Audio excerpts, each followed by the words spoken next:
नमस्कार, आप देख रहे हैं एबी न्यूज। एबी न्यूज में आप सभी लोगों का स्वागत है। आज ही रहे प्रमुख खबर के साथ। नमस्कार। आज आपके सामने लगभग 3 महीने के बाद आप लोगों के सामने उपस्थित हुए। तो देश में कोविड-19 महामारी की वजह से आप लोगों के माध्यम से देशवासियों को हम ये बताने के लिए निकले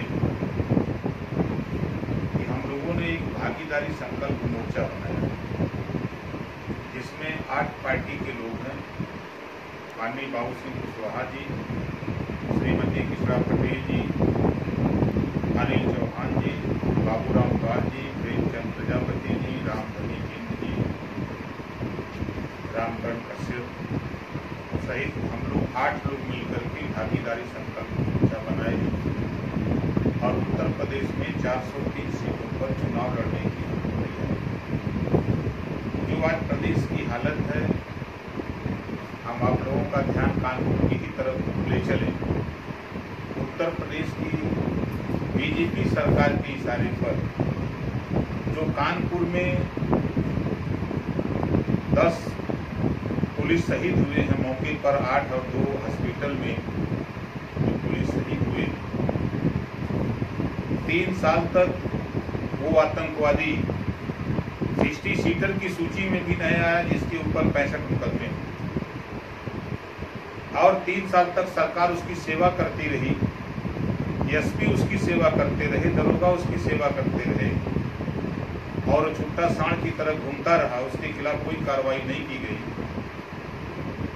और जब उसके द्वारा पुलिस के ऊपर कार्रवाई की गई है, तब उत्तर प्रदेश की पुलिस जो कुछ ऐसे अधिकारी हैं और सरकार की मिलीभगत से उसे मध्य प्रदेश पहुंचाया गया है और नौटंकी के तहत उसको मध्य प्रदेश में हाजिर कराया गया।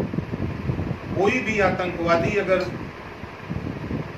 घटना करके भागता है तो वो मंदिर में दर्शन करने नहीं जाता है। ये देश के इतिहास में पहली घटना जो मेरे संज्ञान में है कि 10-10 सिपाही को शहीद करने वाला व्यक्ति दर्शन करके मंदिर में गिरफ्तारी दे। ये साफ जाहिर होता है कि मध्य प्रदेश में बीजेपी की सरकार, उत्तर प्रदेश में बीजेपी की सरकार, ये मिली भगत से उसकी गिरफ्तारी हुई। पूरे उत्तर प्रदेश में लॉ एंड ऑर्डर खत्म हो चुका है। सच अगर आप बोलेंगे, आपके खिलाफ मुकदमा लिखती है सरकार। कम से कम मेरे जो संज्ञान में है, लगभग 62 मुकदमे पत्रकार भाइयों के ऊपर हुए।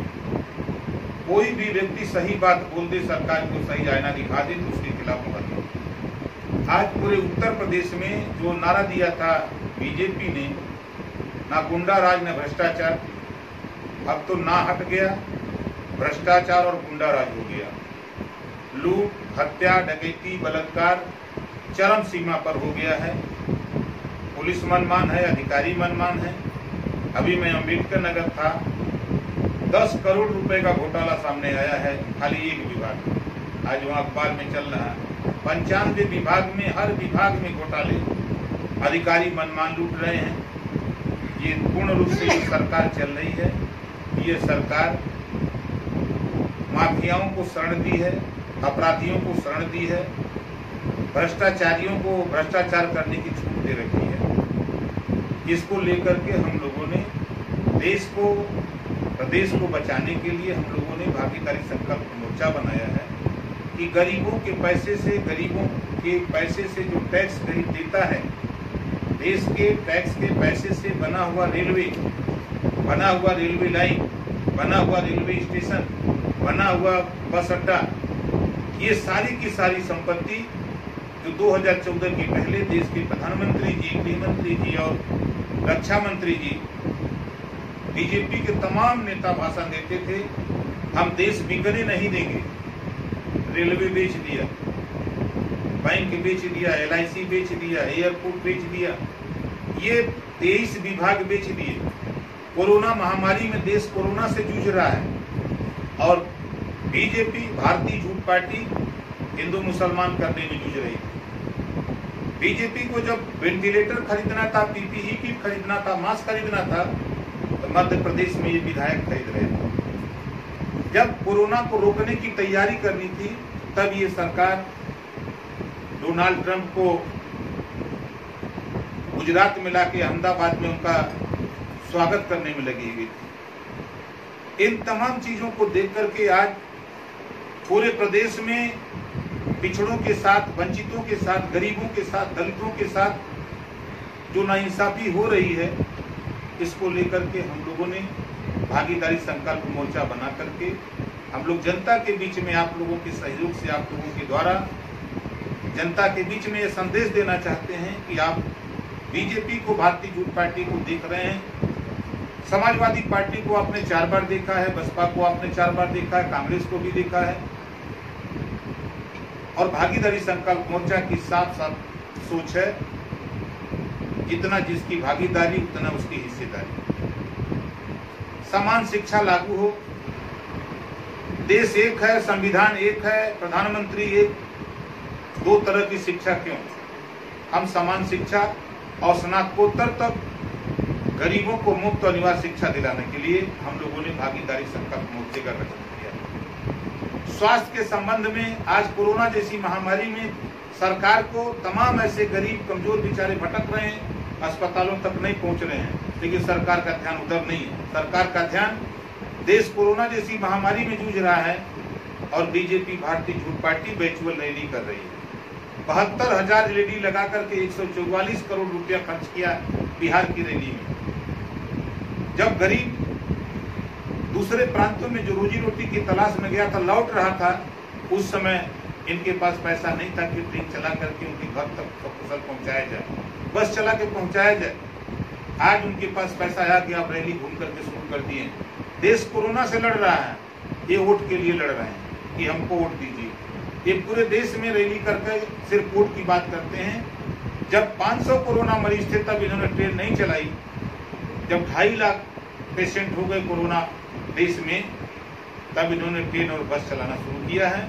इससे साफ जाहिर होता है कि ये कोरोना को फैलाने के लिए, कोरोना जैसी महामारी को दावत देने के लिए इन्होंने 2.5 लाख होने पर इन्होंने काम शुरू किया। अभी भ्रष्टाचार हुआ है 69,000 का, इस पे क्या कहेंगे आप? देखिए, यह शुद्ध रूप से ये सरकार अपराधियों को, भ्रष्टाचारियों को बचाने में लगी है। 69,000 शिक्षक भर्ती घोटाले में जब वहां का इलाहाबाद का एसएसपी जब उसका खुलासा किया, जांच उसको मिली, खुलासा किया, तो आपने देखा कि 8 लाख 10 लाख रुपए देने वाले लोग अच्छे अच्छे नंबर पाए।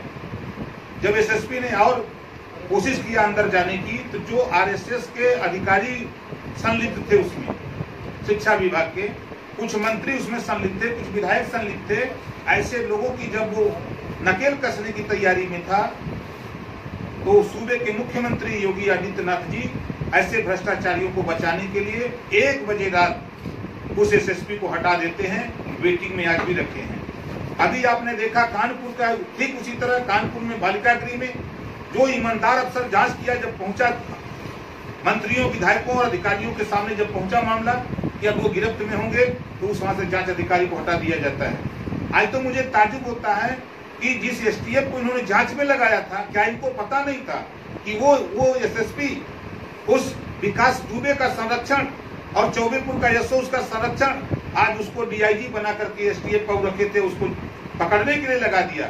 इससे साफ जाहिर होता है कि यही लोग मिल करके उसको उज्जैन तक पहुंचाए हैं सरकार के इशारे पर। ये भ्रष्टाचारियों को बचाने में लगे हैं, गुंडा अपराधियों को बचाने में सरकार लगी है। अभी एक बेचारा रिक्शा वाला दिल्ली में, एक रिक्शा, यूपी का एक रिक्शा वाला लखनऊ में, वो अपनी सवारी, रोजी रोटी के लिए सवारी ढो रहा था, 21 लाख का जुर्माना लगा दिया। वाह रे योगी जी, इतने बड़े महात्मा हो कि रिक्शा चालक को आपने, उसकी क्या गलती, क्या कसूर था?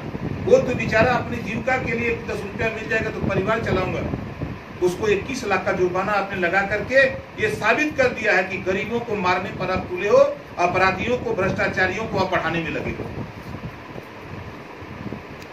मंत्री जी, भाजपा आपने क्यों छोड़ी कि आपको निकाल दिए गए, इसके बारे में आप क्या कहेंगे?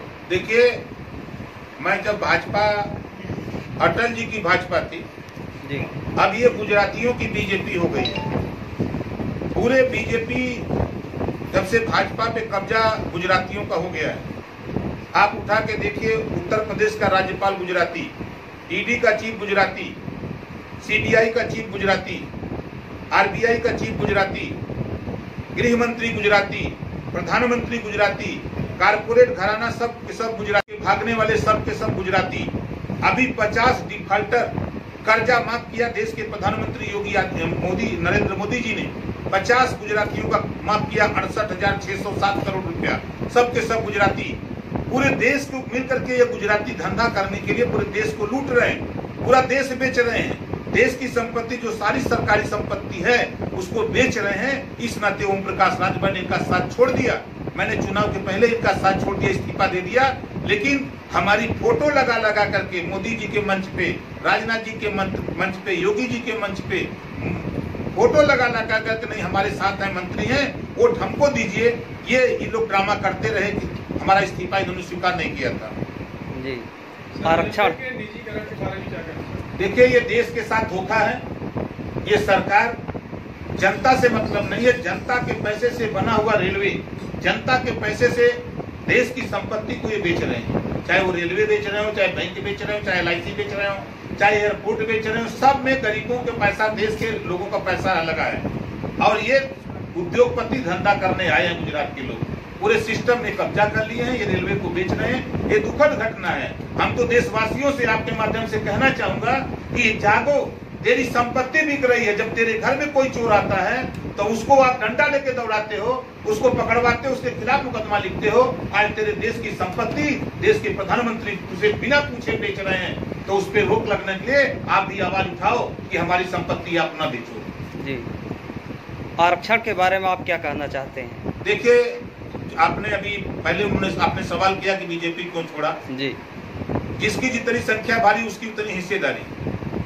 गरीब सवर्णों को 10% आरक्षण दिया, देश में कोई नहीं बोला। मैं भी उसका समर्थक हूँ, गरीबों को मिलना चाहिए। लेकिन जब पिछड़े दलित की बात आती है, दलित तो अपना हिस्सा लिया हुआ, लेकिन पिछड़े, आज जब मैं सामाजिक न्याय समिति की मैंने रिपोर्ट मुख्यमंत्री से बनवाई, राघवेंद्र सिंह के नेतृत्व में कमेटी बनी, 3 लोगों की रिपोर्ट आई। मैं लगा रहा कि इसको लागू करिए, लागू करिए। जब अमित शाह जी और योगी जी ने कहा कि नहीं अब लागू नहीं करेंगे, हमने कहा क्यों नहीं करेंगे, तो उन्होंने कहा कि भाई देखो, इसे लागू करने से हमको यादव वोट नहीं देगा, पटेल वोट नहीं देगा, हम इसको लागू नहीं करेंगे।